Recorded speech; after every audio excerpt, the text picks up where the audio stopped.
Happy Monday.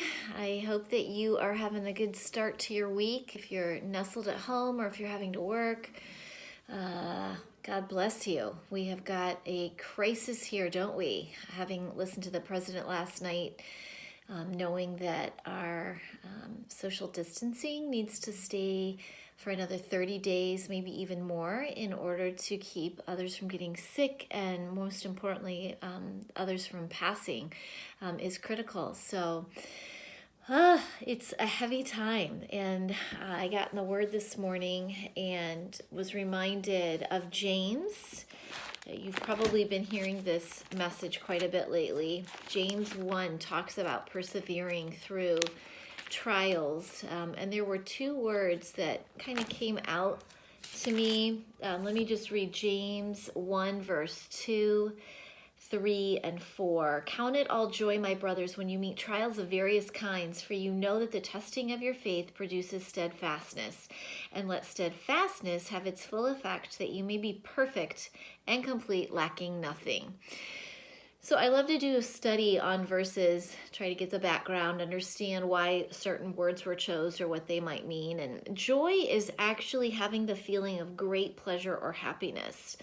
I doubt many of us are feeling a lot of joy right now, but we're commanded to. We're commanded by the scriptures that joy is elementary in perseverance, elementary in growing as a believer in Christ. And so my prayer for today and moving forward would be to have more joy, just more pleasure. It says the feeling of great pleasure or happiness, and learning how to embrace that with my husband, with Xander, my son, even with my coworkers, because people who have joy under persecution or under trials or like we're in crisis is rare, and it's identifiable, right? When people see that in us, they probably are going to ask, what gives you that joy? And it provides an opportunity for you to be able to share a little bit about your walk with Christ. And then the second word that stood out is found in verse both 3 and 4. It's one of my favorite words in the Bible. It's steadfast, and in this context, steadfastness. And what that means is unwavering, dutifully firm.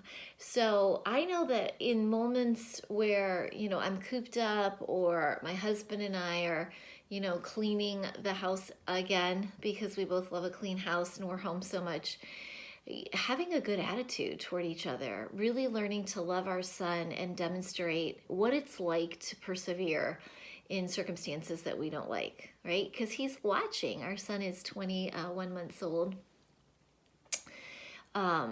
He's just a precious soul, and he is at the age where he's looking and listening and watching everything. And so we really want to just enter in and share the gospel with our son on every way, every occasion that we can. And so, wow, what better opportunity than to do it when you're in crisis or in a pandemic like we are. So takeaways for today: pray that God will give you joy and a steadfast spirit during this time. And many blessings, many prayers that God's protecting and keeping you all safe, protecting your finances, protecting your jobs and your relationships, because it is stressful. This is a time where, we can really get on each other's nerves. But let's not do that. Let's have a spirit of joy. Have a great afternoon. Talk to you soon.